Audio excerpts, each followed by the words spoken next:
Guys, welcome back to my channel.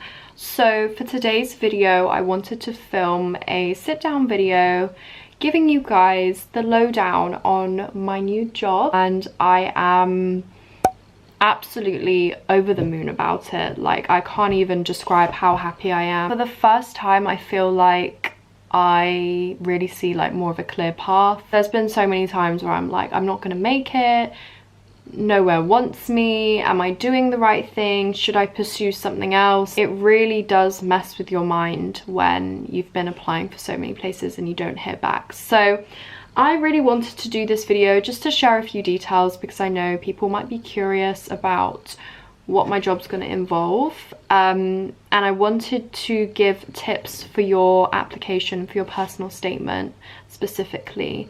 Part 2 will be an interview tips video and my experience in the interview. I'll be sharing kind of like what questions I got asked and stuff. You can write a good application and you won't get shortlisted. It's just because it's so competitive. There will be another application that they prefer over yours for whatever reason.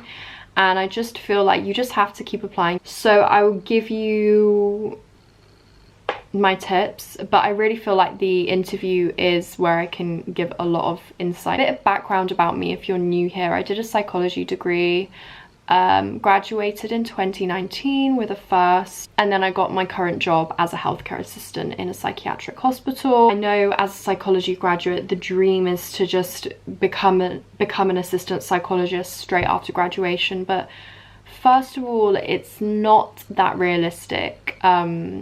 Obviously everyone has different experience. If you already have a lot of experience, then you might get onto an assistant psychologist position, but most people after graduating might only just have voluntary experience. Second of all, I actually think it's more advantageous for you to not be an assistant psychologist straight away, because truly what I have learned from my experience as an HCA is that it's the most valuable experience you will have. It gives you the most like raw insights into mental health and mental illness, and like the whole reason you want to become whatever type of psychologist, whether it's clinical or a counseling psychologist or forensic psychologist, is because you want to help people, and because you want to understand mental illness, you want to understand the mind, you want to understand people's behaviors.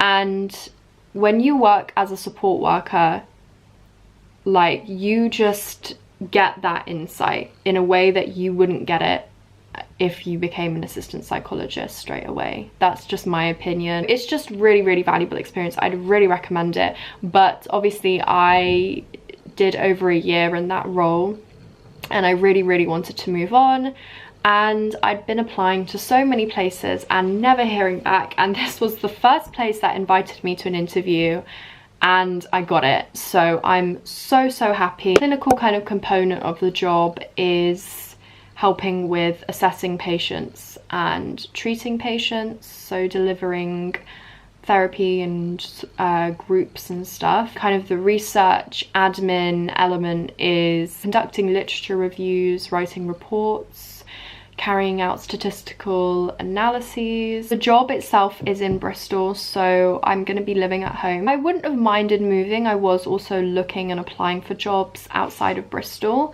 but only if they were like major cities, you know, like big cities that I wouldn't mind moving to. This job came up in Bristol and I just thought that's ideal. I can just spend another year at home saving money and just all of the benefits that come with living at home. So my first tip is to structure your personal statement according to their person specification.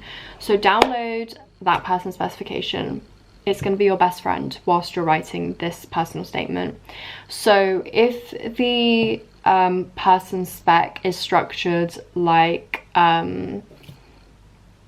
qualifications, experience and knowledge, skills and abilities, and then other requirements, those are the headings you're going to have in your personal statement, and include those headings in your personal statement. It's good as a way to structure it, and it shows them that you've read the person spec.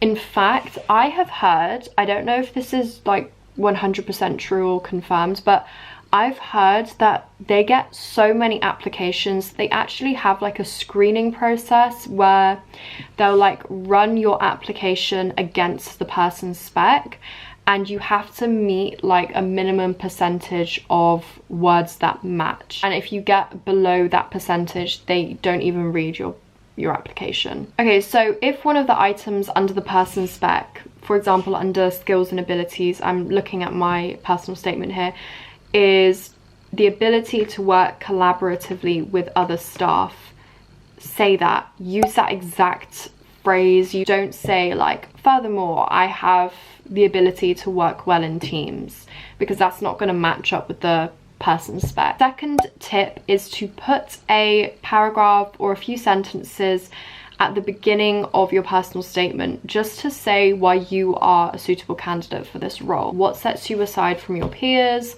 What's unique about you? I was taught in A-level psychology to do PES, which is point, evidence or example, and then significance. And I think that's a really good structure for your personal statements. So your point is just going to be to say that you have whatever that it is in the person's specification. I'm competent in word processing and other IT skills. That is my P, that's my point, and that's exact wording from the person's specification. Then I said, for example, throughout my degree, I used Microsoft packages, including Word, PowerPoint, and Excel for my assignments. Moreover, I became confident in using SPSS to do statistics for my statistics modules and final year project. So that is the E part, that is the example. You're giving evidence of how you're competent in that particular thing. And then I said, thus I'm confident that I can collect data and write literature reviews as an assistant psychologist.